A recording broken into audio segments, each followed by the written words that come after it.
love, and money. Love is not something to simply say. Love is a feeling. Should not be used for wheeling and dealing. Love is a visual. She was sunny, and she smelt of roses. Her eyes were bright, her chain bohemian. There was no winter in the time I knew her. She was spring in her reflection and in her smile. She was lightning with no sound of thunder. She spoke of dreams beyond what can be told. She turned and let her gaze remove the mountain and bore life within the silent world of thought.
Nothing can pull you down.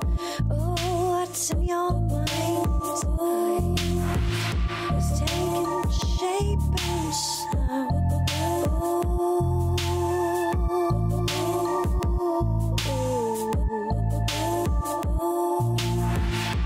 Look at the people.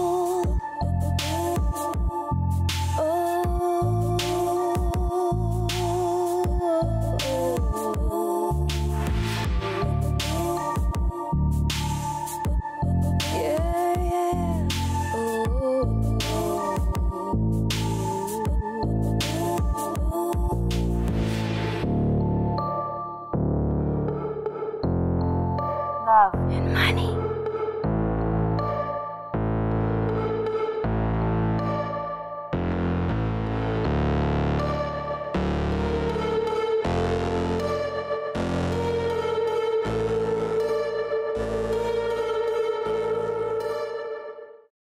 Good evening, ladies and gentlemen. This is a very tough part of me. After this beautiful video, I guess you, like myself, would like to sit down and read those books and not have to listen through all these talks. I'm Christine Moos, I'm the director of the Austrian Cultural Forum, and it is a big, big pleasure and privilege to have you here tonight at the Austrian Cultural Forum. First of all, of course, I would like to welcome you to this kick-off event of the 6th Festival Neue Literatur in New York City, combining the efforts, the collective efforts of authors and partner institutions from the 3 German-speaking countries, Switzerland, Germany, and Austria. It is a great privilege to host you here tonight for this kick-off event, which is an exclusive event. It's not public, although it is being live-streamed, I understand. I do not grasp this logic, but that is the way it is. Just be aware of it.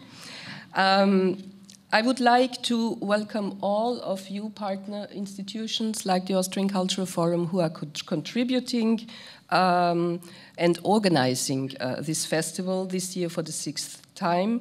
So it is my pleasure to welcome the Consul General of Switzerland and his spouse, Ambassador André Schaller, as well as the Consul General of Germany, Ambassador Britta Wagener. As well as our dear colleagues from Deutsches Haus at Columbia University, Deutsches Haus at New York University, the German Book Office, Goethe-Institut, New York, and the Swiss Arts Council Pro Helvetia. And Last but by no means least, I understand that the interns of all of our institutions have been doing an awesome job. So let's give them a round of applause.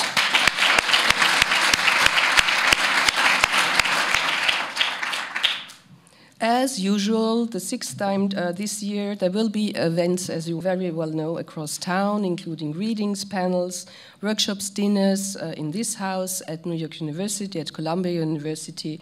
So we are really covering and making an itinerary throughout New York City, also including many partner institutions in the literary world here in New York City. I'm proud that tonight we are here because it gives, of course, us and the Austrian Culture Forum an opportunity to present ourselves. I have heard now, when I greeted and welcomed many among you, very often the one sentence, "This is the first time I'm here. I'm at the Austrian Cultural Forum." So it is wonderful to see that there's an opportunity of having this event, maybe travel every year to a different location, also to make visible the collective effort that goes into the festival, whatever the decision will be. But I'm just very thrilled to have you here tonight. So what we are doing is covering all fields, music, film, literature, theater. Last year, for the first time, we became an off-Broadway theater here at the Austrian Cultural Forum on this very big and very large stage. We have visual arts exhibitions, 3 or 4 exhibitions every year.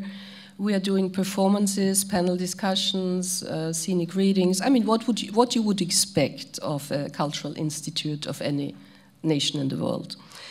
Of course, we are privileged because we are here in this beautiful building designed and constructed under the instruction of architect Rainer Abraham.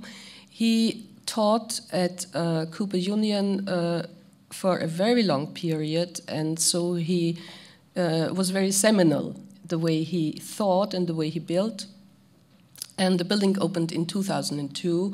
And of course, we feel very satisfied and privileged to have this special location because it gives us a landmark building in New York, and we all know what we are talking about when we talk about that. I am also honored that 8 authors from the 3 German-speaking countries and the US have been invited. I will leave it to our wonderful curator, Tess Lewis, to give a more detailed information about the authors. So I will not talk about this point now. Let me just simply greet and welcome and thank the 3 ladies of the festival. President Monique Trong, who is also, of course, a writer by herself. The festival director, Brittany Hazelwood, I understood, not to be pronounced differently, as well as, I already mentioned, curator Tess Lewis, who incidentally will be awarded the Austrian Cultural Forum Translation Prize 2015 in late March in this building. And it will be in the presence of Maya Haderlap, an Austrian author whose books she has specialized in translating.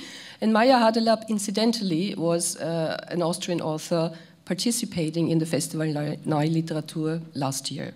So it's just bound to happen. It was bound to happen that we all meet tonight and go on because we do things together. That's beautiful.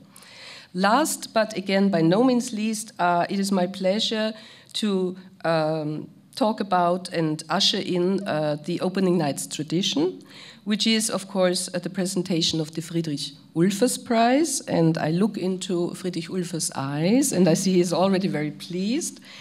It is the intention of this prize, it has always been and will be, to honor personality active in the advancement of German language literature in the US. And so I'm very honored to have Professor Friedrich Ulfers and this year's winner, Mr. Robert Weil, amongst us. So let me invite the director of Deutsches Haus, New York University, Juliane Camfield, to introduce the award, and Bob Weil. Thank you.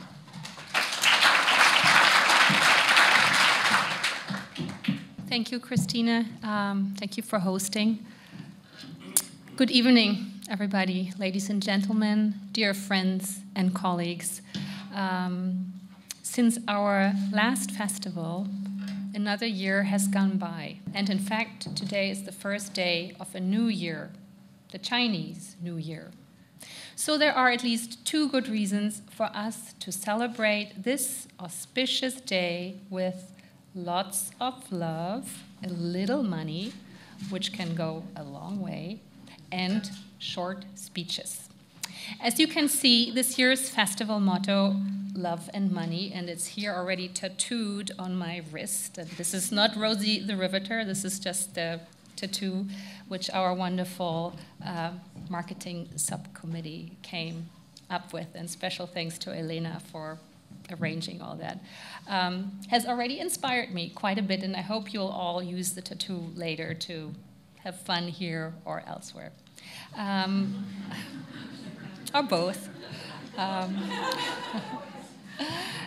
Christina has already expressed the thanks to all our partners, so I won't repeat it, and also to the leading ladies of the festival. So let me give a quick thanks to our sponsors, without whom we wouldn't be sitting here. So to BMW of North America, especially Ken Sparks, who has been an amazing supporter of the festival for years. We're extremely grateful.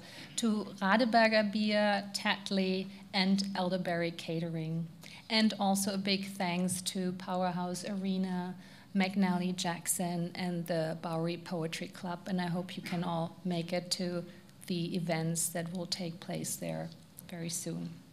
And last but certainly not least, also short, but very heartfelt thanks goes to all the authors, translators, moderators, editors, and actors who will participate in our 5 public events in the next 3 days. The Friedrich Ulfers Prize was established in 2013, and as part of the festival Neue Literatur is presented annually by Deutsches Haus at NYU to a leading publisher, writer, editor, critic, translator, or scholar who has championed the advancement of German language literature in the United States.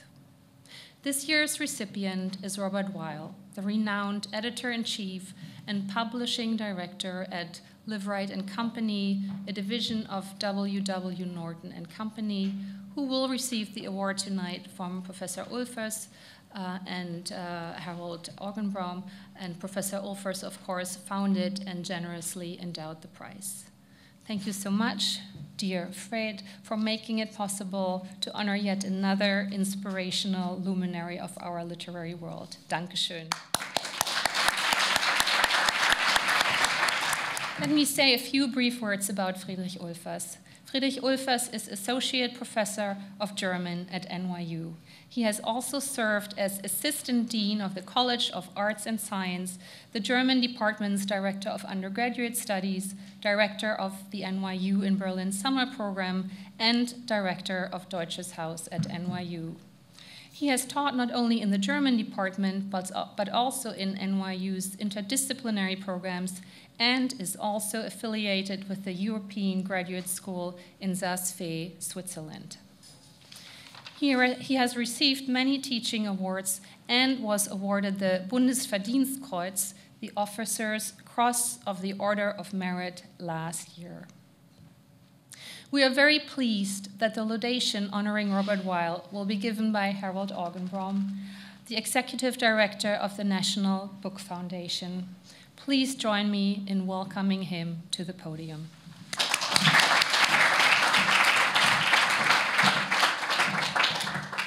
I want to thank you for the introduction and for inviting me to be here tonight to offer the laudatio to Bob Weil, with whom I have worked on various literary projects, formally and informally, for over 20 years, and whom I consider to be a valued colleague and a dear friend. Bob is an editor. Editors need several very specific characteristics to make them successful. Among them are sensitivity to the beauty and effectiveness of language, comfort with narrative structure, and an almost intuitive ability to recognize when a book works and when it doesn't, and the perspicacity to say why. A publisher needs different talents and skills. A marketer and a publicist still needs others. These are the cadre of professionals who must participate in making a book if it is to be a successful work of art or scholarship or journalism and a commercial product. Bob Weil, I know tonight, is going to claim that he is an editor, but I'm here to disagree with him. It goes without saying that as an editor, Bob is a genius. But he's not just an editor, and I use the word just very advisedly since my admiration for editors knows no bounds, except my own editor when they want to make corrections on my own books. Bob goes beyond the list of skills an editor needs. He adds to it the skills of a consummate publisher and a creative marketer and publicist. As a concession to the obvious, let me begin by focusing on Robert Weil, the editor. There are about 5 or 6 great fiction editors in the United States, people known in the book business for their acuity. Bob is one of them. His work on Henry Roth's unwieldy piece of brilliance, Mercy of a Rude Stream, was simply brilliant itself. It was as if Bob knew where the genius resided in all that verbiage and how to shape it, the way a sculptor removes pieces of marble until a perfect statue remains. It was a collaboration between an artist and a great craftsman. The same process works in an analogous way in translated literature. Great writing in translation passes into the sen of the editorial craftsman, who filters it and passes it back to ensure its continued greatness. No one works better with translated work than Bob. His publications of translated German literature are sterling. He has published extraordinary works by Heinrich Böll, Wolfgang Koeppen, Bertolt Brecht, Franz Werfel, Fred Wander, and Clemens J. Setz.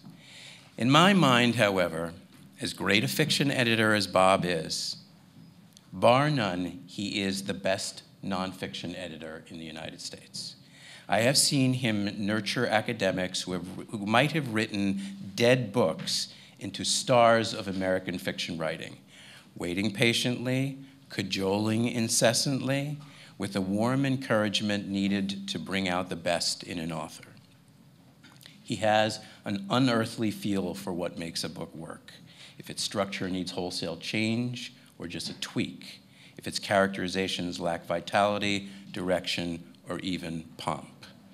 Among the works he has published on German history and culture are The Conquest of Nature by David Blackburn, Jonathan Sperber's biography of Karl Marx, and Elizabeth Sifton's The Serenity Prayer.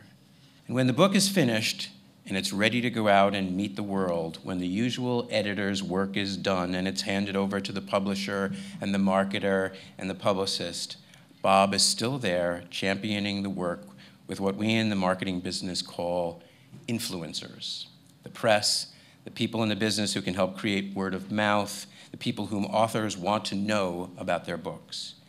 The difference between an editor and Bob Weil lies in the difference between an editor's desire to help create a great book and Bob's interest, which is also to create a great audience. Such people go beyond publishing into the realm of enriching people's lives. Of course, Bob Weil champions the advancement of German literature in the United States, but he also does so along a spectrum of interest. He draws wonderful work from terrific writers. He helps make them the best they can be because he loves their books. The difference between a good book person, and a great book person is that element of love. We are here tonight to laud Bob for championing the advancement of German literature in the United States, but in Bob's case, I want to put it a little bit differently. We are here tonight to laud Bob for his love of German literature in translation, and about books of German history and culture. Other publishers publish Joseph Roth, but Bob has been key to creating a Joseph Roth audience in the United States. Few other publishers would be able to take on the collected poems of Bertolt Brecht, as Bob has done, and make it a success, as I know he will. He will use all his editing skill and then his entrepreneurial zeal to ensure that these books will find a new audience in America. That audience will benefit from the richness of a literature that Bob will make sure they love as he does. No one, absolutely no one, works harder than Bob Weil to make sure that these and other German authors are read and admired, that readers get the brilliance they crave and authors get the audience they deserve. It gives me great pleasure to take part in this. I would like to ask Friedrich Ulfers to come up and present the award with me.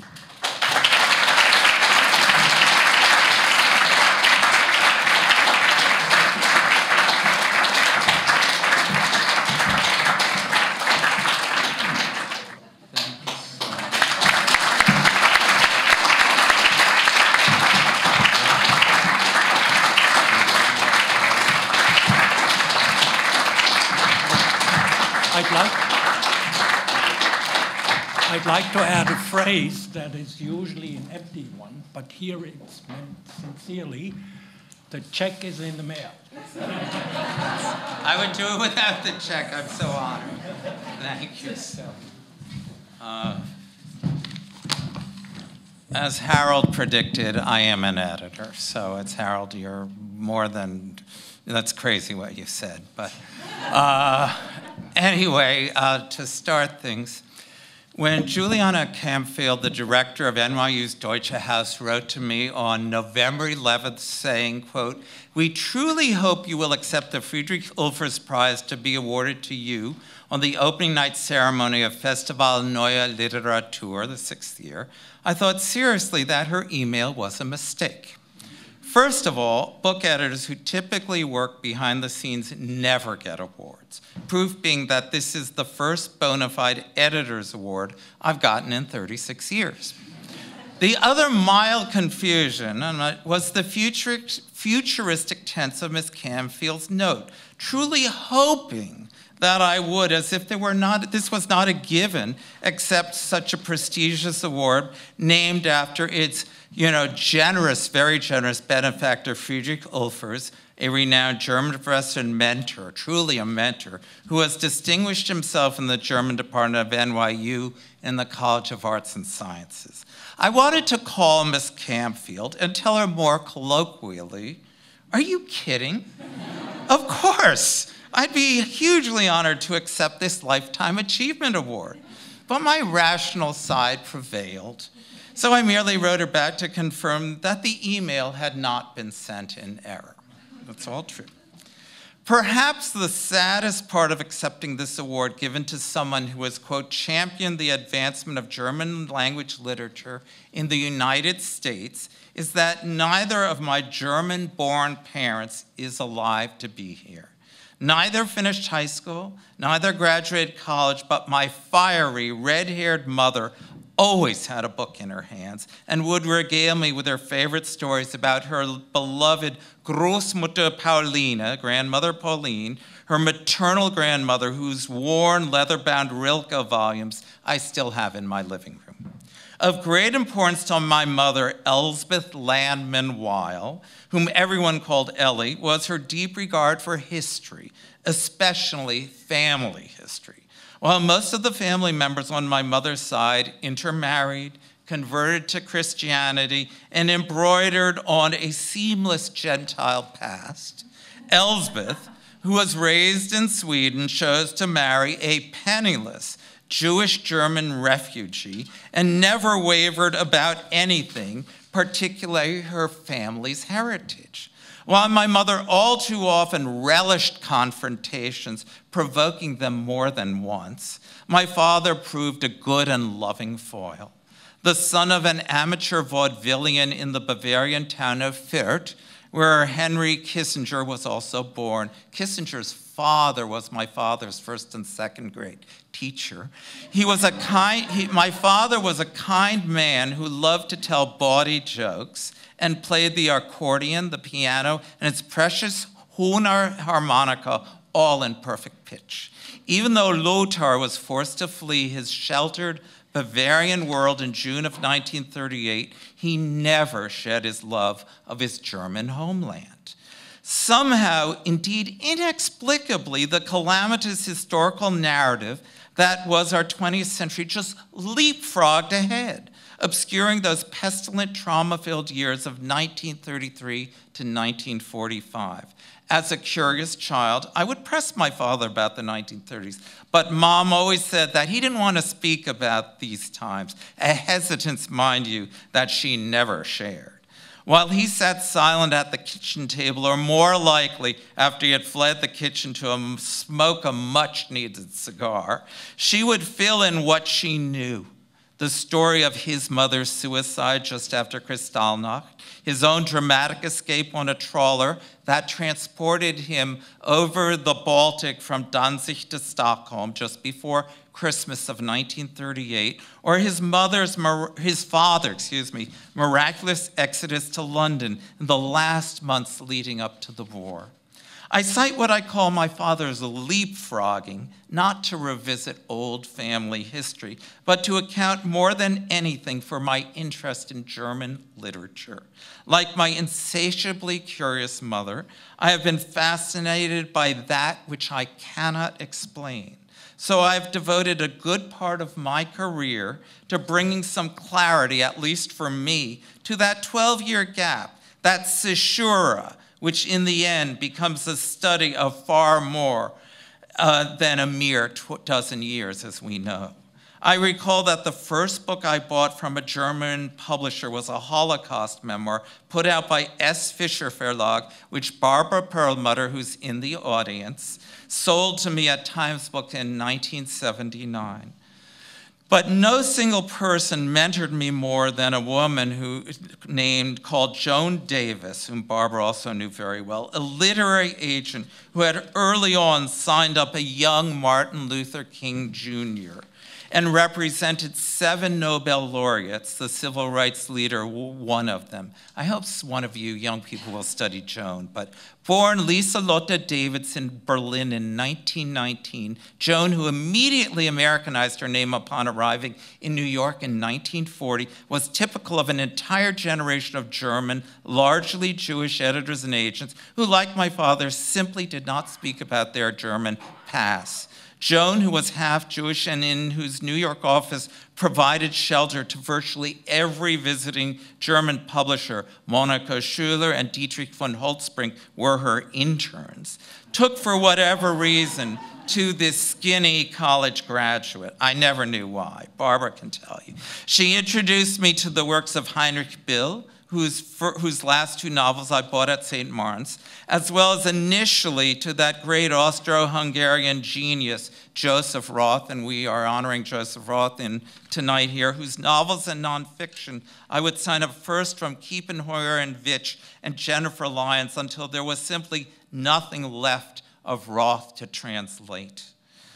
Ricky Stock, the director of the German Book Office, surely remembers that brutally cold evening, January evening in 2003, colder than tonight, when over 300 people jammed the Goethe House office on Fifth Avenue to celebrate the publication of Roth's What I Saw, Reports from Berlin, 1920 to 1933. It was so mobbed, and this for the hapless, schlumpy Joseph Roth, that she had to deploy a second room where the event was televised live for the overflow crowd. Ricky and I will never forget that night. Since 1998, I've worked as an intern as an editor. I also an intern at W.W. Norton. Everything. Because of Norton's independence, or owing to the fact that one of the firm's 2 founders, Polly Norton, devotedly translated Rilke, it is an enlightened house that has allowed me to publish a long list of books about German culture, history, and literature. The mid-20th century German novelist Wolfgang Koeppen may not be a household name, even to an informed audience like this one. But few German novels have influenced me so deeply as his proto-Joycean kaleidoscopic Das Treibhaus, the hothouse, that searing portrait of post-World War II Bonn and its sanctimonious Bundestag politicians that I published in a mesmerizingly poetic translation by Michael Hoffman. Petra Hart, the legendary rights director of Suhrkamp, sold me 3 of Koeppen's novels, actually a 4th, and has more recently sold Liveright, our new division at Norton, Bertolt Brecht's entire body of poems, nearly 2,000, so that my long tradition of working fruitfully with Germany's publishers, from Hunser's Michael Krüger to Beck's new head, Jonathan Beck, who was my intern, to Detlef Felkin, Beck's distinguished editor-in-chief, who is here tonight, continues. In mentioning Michael Hoffman, who has now translated 11 books that I've edited, I must also cite an entire generation of German translators whom I've had the privilege of editing, including Shelley Frisch, who is here tonight, Peter Constantine, David Constantine, Tom Kuhn, and Ross Benjamin, who is here tonight, who is newly translating the final unexpurgated Kafka diaries. There's also Ann Goldstein here, who does Italian, and Sandra Smith some French, all the translators, but I contend that translators are far more heroic than editors, and few realize what is required of a literary translation. And I want us to really applaud the translators. They are the best.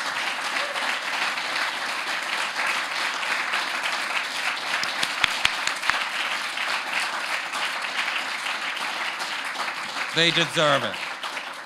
Just to finish, in last week's New Yorker, I happened to see that Elizabeth Kolbert mentioned a dritte Generation, a third generation of Germans, the grandchildren of an entire World War II generation, who are not only cognizant of the 20th century's 12-year caesura, but seek, whether collectively or singly, no longer to leapfrog, but to honor the lives of so many millions of people who were either displaced or murdered in the last century.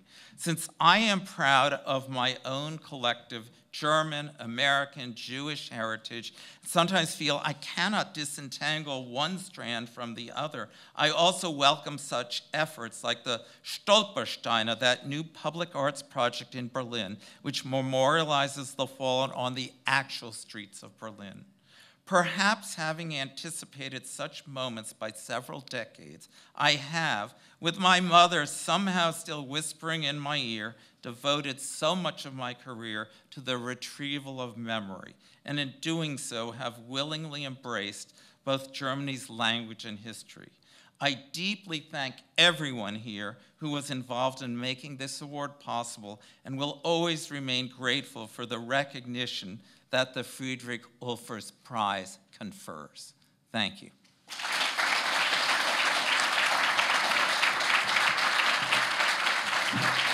Thank you so much, Robert Weil and Harold Augenbaum. That was absolutely stunning. As this year's managing director and on behalf of Festival Neue Literatur, I'm so delighted to welcome you to our 6th annual festival. This year, we celebrate this anniversary and reflect on the past 5 festivals with memories of insatiable stories, delicious discussions, and unforgettable writers. We also look forward to many, many more years of celebrating this wonderful festival right here in New York City. Each year, we have the enviable privilege of inviting the German-speaking world's rising superstars, and also inviting 2 of our hometown heroes. We have 2, I think, 1 in the audience tonight. Over the 6 years of Festival Neue Literatur, we have grown in many ways. Today, we celebrated the 3rd recipient of the Friedrich Ulfers Prize, and also this year, we welcome an inaugural event for the love of translation, an event committed to celebrating editors and translators who bring your favorite translated works to your local bookstores. But I would like to highlight one very special addition to our festival. And I have the awesome privilege of introducing our inaugural festival chair, Monique Truong. Monique Truong is a Vietnamese-American writer based in Brooklyn, New York. Her first novel, The Book of Salt, was a national bestseller, a New York Times notable fiction book, and a recipient of the New York Public Library Young Lions Fiction Award, among many other awards. Her second novel, Bitter in the Mouth, received the American Academy of Arts and Letters Rosenthal Family Foundation Award and was named a Best Fiction Book of the Year by Barnes & Noble and Hudson Booksellers. Truong is a 2015 U.S.-Japan Creative Arts Fellow. She was a 2012 visiting writer at the Helsinki Collegium for Advanced Studies, a 2010 Guggenheim Fellow, and a 2007 Princeton University's Hodder Fellow. In the fall of 2016, Monique Turang will be the Sidney Harman Writer-in-Residence at Baruch College. She is also a graduate of Yale University and Columbia Law School. That's a lot. Great.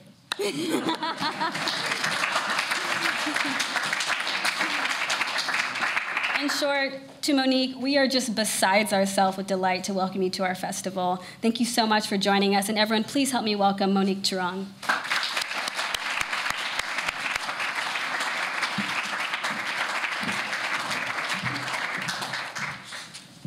Thank you. Thanks, Brittany. I love the fact that as the festival progresses, I keep on getting promoted. I started out as festival chair, and I think tonight I became Madam President. Thank you for that. Thanks to all of you for joining us here tonight. As this year's festival chair, I want to take a moment to share with you what should be obvious, but is sometimes overlooked at such international literary gatherings. We, the festival, the authors, the audience members, and the readers could not convene in this vital way without the works of literary translators.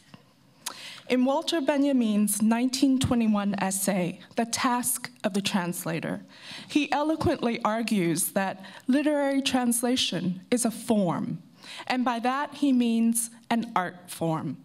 Benjamin writes, a translation, instead of imitating the sense of the original, must lovingly and in detail incorporate the original's way of meaning, thus making both the original and the translation recognizable as fragments of a greater language.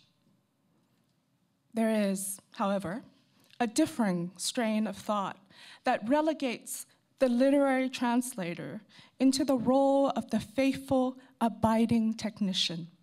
It insists that a good translation should lull the reader into believing that the work was written in the language of the reader. It downplays that a transformative act has taken place.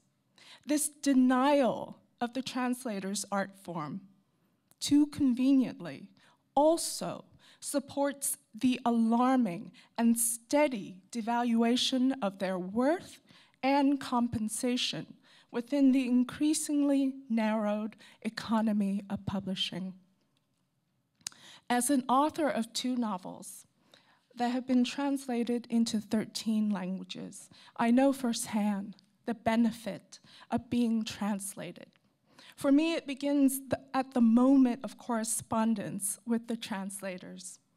Their questions often require that I re-examine my word choices, my double entendres, my euphemisms, all the implied and secret meaning of my characters' vocabulary.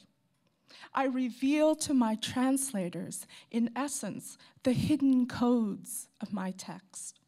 In fact, I consider it less of a revelation and more of an entrustment.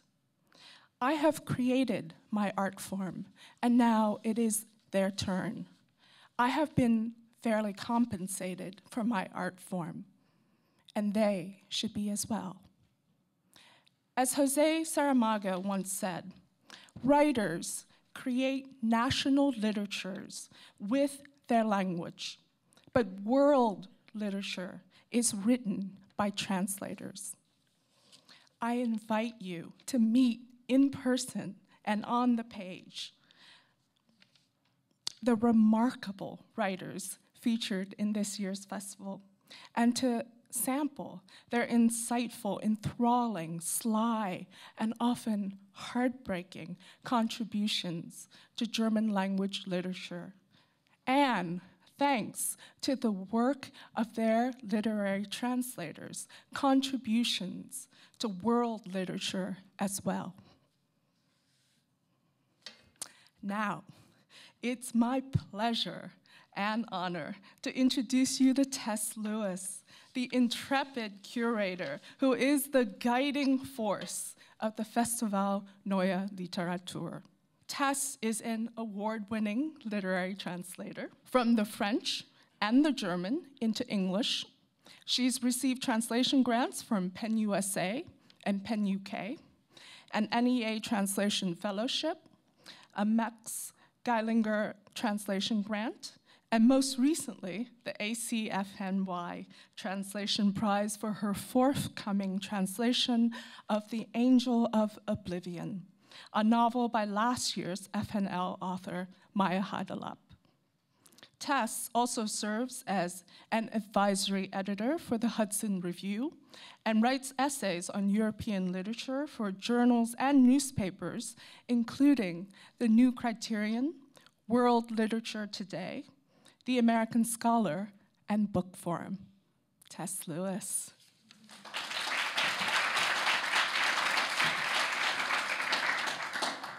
Thank you, Monique. And thanks to all of you for coming out on such a cold night to celebrate German language literature. Not, I have to admit, usually the hottest ticket in town. But the fact that so many of you have come tonight shows that over the past 6 years, Festival Neue Literatur has definitely raised the temperature by a few degrees. This is my second year as curator, and as exciting as the festival events are, the best part of the job for me comes in the spring, and that is the luxury of diving into recent tides of recently published fiction from Austria, Germany, and Switzerland in search of larger currents, cross-currents, outliers, and hidden treasures, and then finding a theme to guide each year's selection. This year's theme, in case you've missed it, is love and money. Now that's a huge umbrella, and it's able to cover a multitude of sins or pieties, as the case may be. In fact, between those two topics, you could probably include every work of literature published in the world ever. But when I was reading my way through stacks of fiction and talking to readers, and particularly German editors, I found that there's a growing sense of urgency that the economic issues, not to say disasters, of the day be represented in novels and stories, and that many of the writers in German-speaking countries were rising to the task in inventive and ingenious ways. As for love, well, I never had to look far. That sounds like a Dolly Parton song, right? Monique knows her Dolly Parton. So this year, we've got love and money, maybe not as much as we want, maybe not the right kind, but we certainly do have 8 books that provide some unusual perspectives on both. When asked what makes the world go round, leaving physics aside for a moment, people generally fall into 2 categories. There's the cabaret camp of materialists or even cynics who believe that it's money, and there's the carnival camp of romantics and idealists who insist that it's love. What I find fascinating about the 8 books that we're featuring this year is that while at first glance they might seem easily divided into the 2 groups according to whether their prima mobile is amorous or financial, but in fact those parameters are very fluid. Our 2 panels, Money Changes Everything and Love, It's Complicated, could actually have been structured with any number of combinations of this year's authors. So I'd like to briefly introduce the authors that are here this year before the festivities, so please stand or wave when your name is called. From Austria, we have Anna Weidenholzer and Mariana Gaponenko.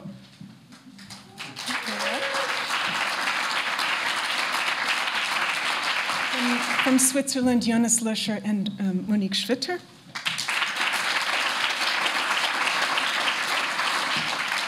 And from Germany, Matthias Navrat. Unfortunately, Navid Kermani will not be able to join us this year because of some last-minute complications, but he will be well represented in each of our events, or at least each of the events that he was scheduled to be in. Our 2 US authors are Adam Hazlitt, who we already met, and Tiffany Yannick, who you will meet later this weekend. So thank you for helping us kick off Festival Neue Literatur 2015, and please join us in raising a glass to writers, readers, and of course editors of German language literature around the world. Thank you.